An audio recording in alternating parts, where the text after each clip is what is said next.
Upon opening the grave, we were horrified. The sight inside changed my life. This story will leave you speechless. As soon as we opened the grave and removed the bricks, screams of terror escaped us. Inside was Munshi Karam Din, an elderly man from our neighborhood who couldn't read or write and had passed away a few days earlier. I had attended both his funeral and burial. After the funeral, as we returned home, I remembered some important documents that I couldn't find. It suddenly occurred to me that they might have been in my front pocket and fallen into the grave during the burial.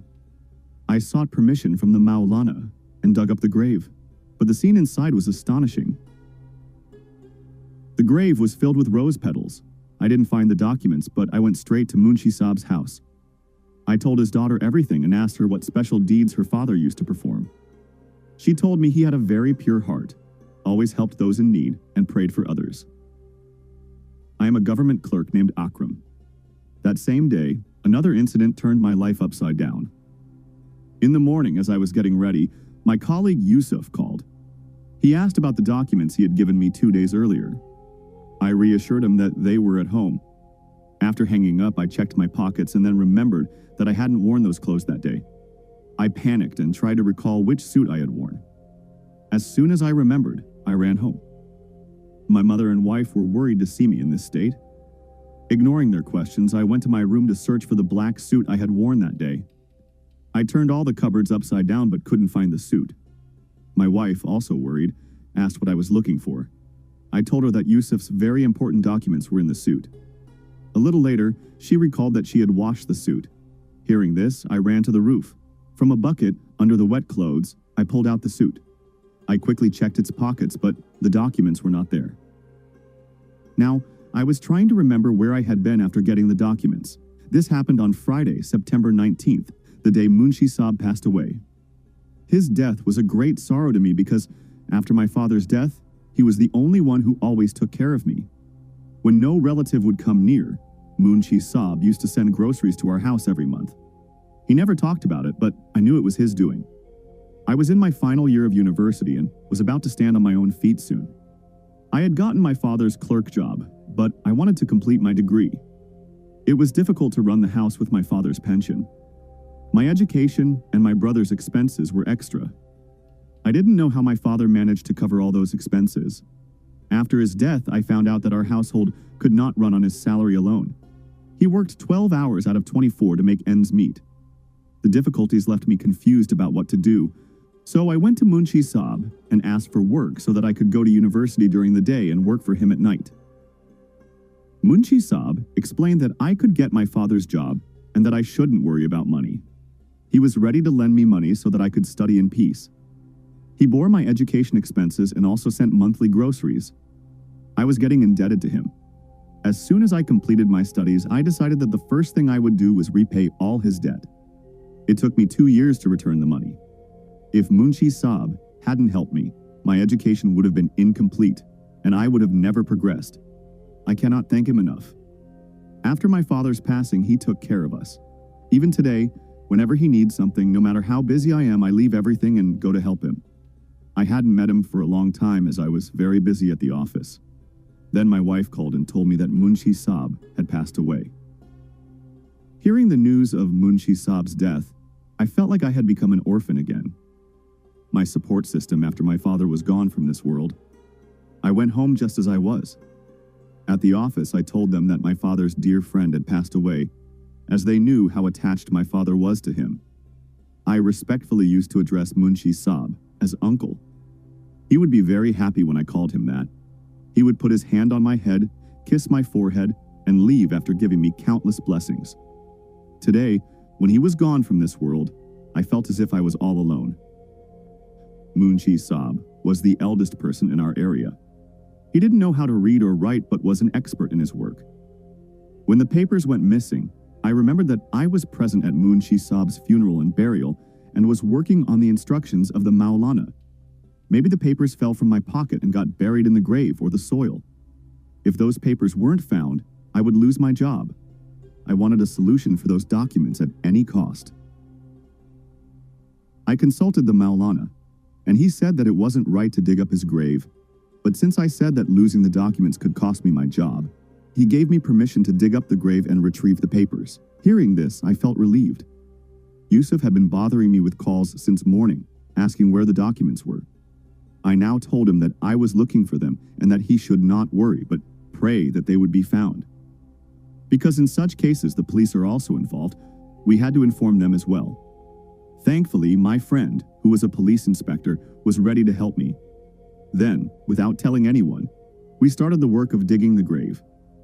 We had reached the graveyard before the time the Maulana had given us and started digging. We had also asked for permission from Munshi Saab's family. At first, his wife didn't agree, but out of sympathy for me, she gave her permission to open her husband's grave to find those documents. We were all ready. There were about 4 people present there: a Maulana, a gravedigger, myself, and Inspector Bashir.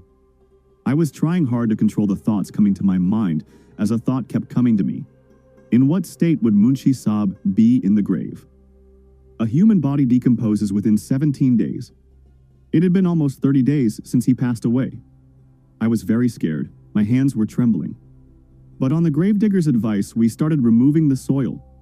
I was constantly reciting Ayat al-Kursi because fear had taken hold of me. A time when no one likes to go to the graveyard, we were digging a grave. My heart was pounding, and my senses were not in my control. Finally, we succeeded in opening the grave. Our bodies were aching from fatigue. On top of that, the sky was covered with clouds, and it seemed like it would start raining any moment. We wanted to finish our work quickly. As soon as we opened the grave, we were shocked by the sight in front of us. The grave was filled with flowers. I then thought about where the beautiful fragrance was coming from. As soon as we had started digging, the fragrance had hit my nostrils. I had never smelled such a wonderful fragrance before. Maybe it was the fragrance of heaven. But as soon as we opened the grave, it was full of flowers. Munshi Saab's face was shining like a full moon, and there was not a single speck of dirt on his shroud. Seeing him in this state, we were terrified. The signs of rain were clearly visible. The clouds were thundering loudly, and lightning was flashing. In this situation, the cold wind shook the leaves of the trees, creating a terrifying scene. We were all very scared. Because of that fear and terror, we forgot that we were digging the grave for the documents. I had forgotten everything. We closed the grave again, sealed it well, and then ran to Munshi Saab's house. My body was trembling. My nervousness was increasing. My whole body was drenched in sweat. Fear had taken over my eyes. I was not even able to utter a single word. Munshi Saab's elder son came out of the house. He saw me in this state and made me sit in the drawing room. He thought I might be cold, so he turned on the heater and went to get some tea.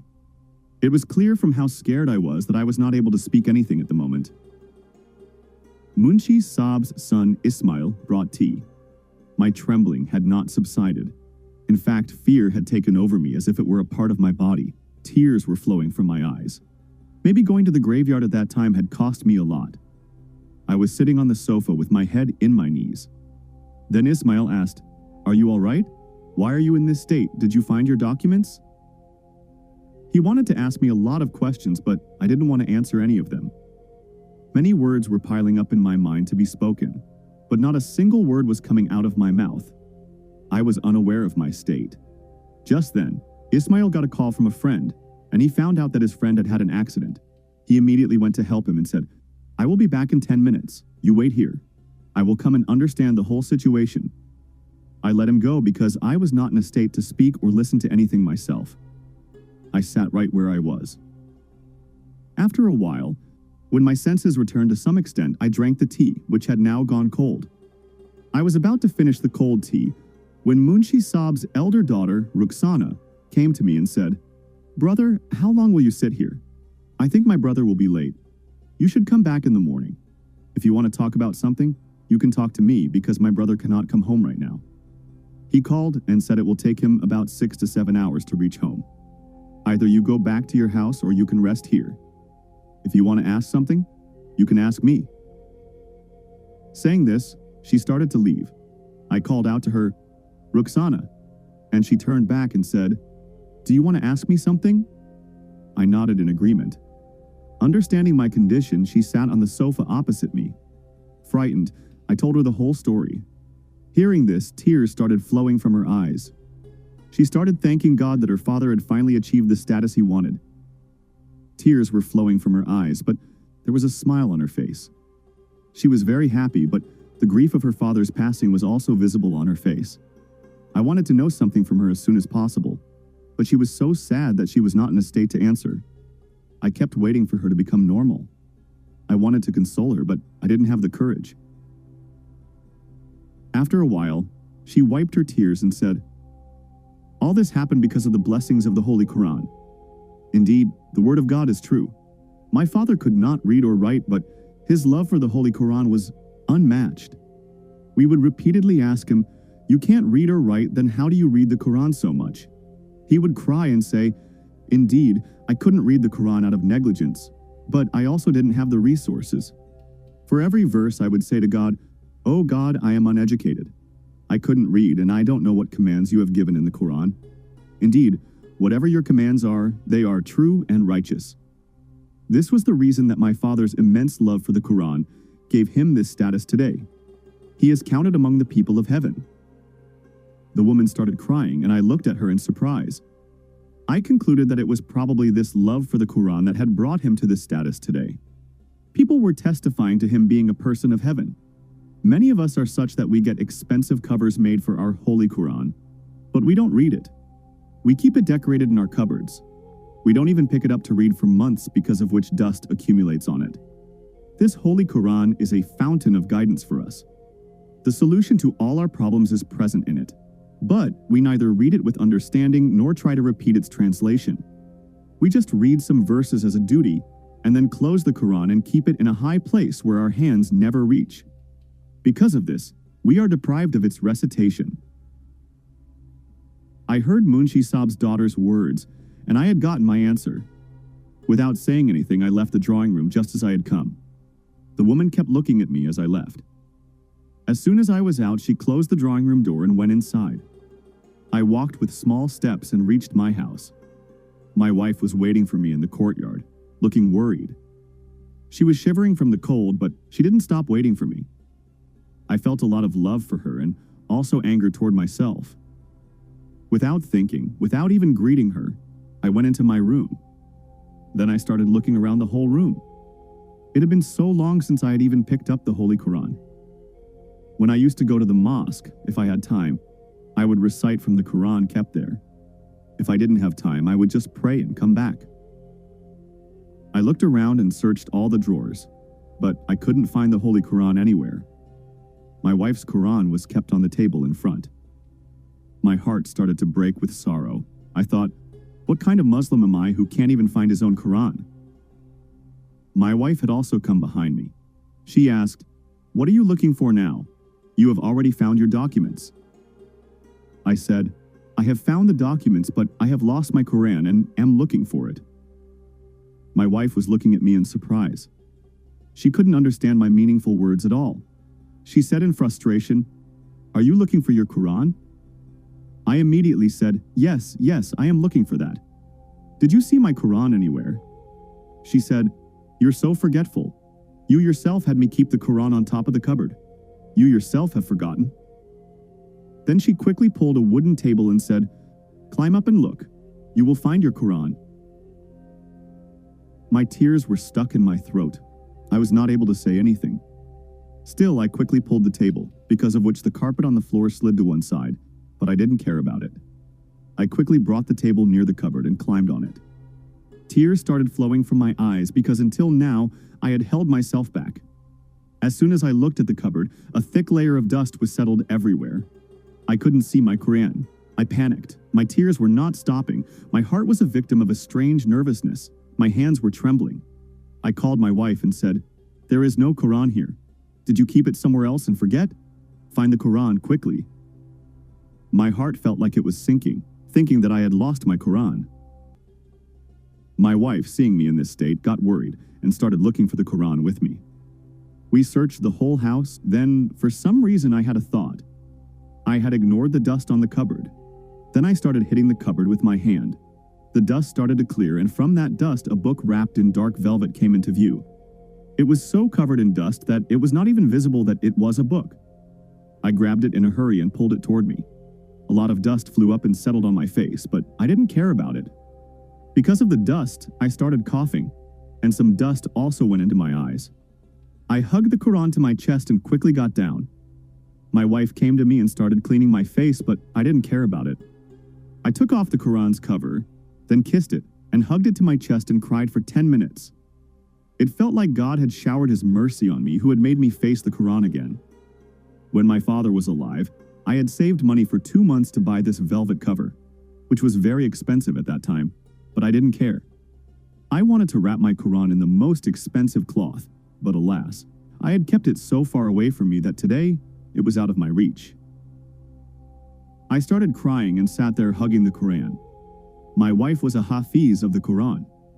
Seeing me in this state, she got worried and started reciting Surah Rahman.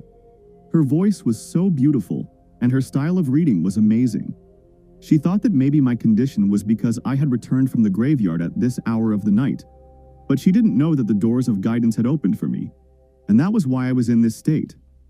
I kept listening to Surah Rahman, and my tears started flowing even faster. Then I told my wife the whole story. She was surprised. She said, "Indeed, this is the blessing of the Holy Quran, because of which we Muslims are saved from calamities. Otherwise, our condition would also be like those disbelievers and hypocrites who were Muslims on the surface but were actually with the disbelievers.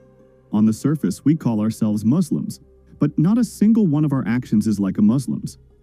We neither understand our religion nor do we act upon it." I fell asleep while crying, while my wife was still reciting Surah Rahman. I had a dream that Munshi Saab was smiling. I saw that I was sitting very close to him. It was such a beautiful valley that I had never seen such a valley in my life. Maybe it was a valley of heaven. I woke up from the dream drenched in sweat. My wife was worried to see me in this state. Then she said, "You are negligent in your prayers. Go and make ablution and offer the Isha prayer. You will get peace." Her words touched my heart. I quickly got up and fell into prostration and started crying because until today I had offered prayers as a duty, but today I offered this prayer out of love for God. I felt inner peace. I thanked God and then made the recitation of the Holy Quran my daily routine. Dear friends, I hope you liked this beautiful story. To hear more such stories, please subscribe to our channel. Thank you.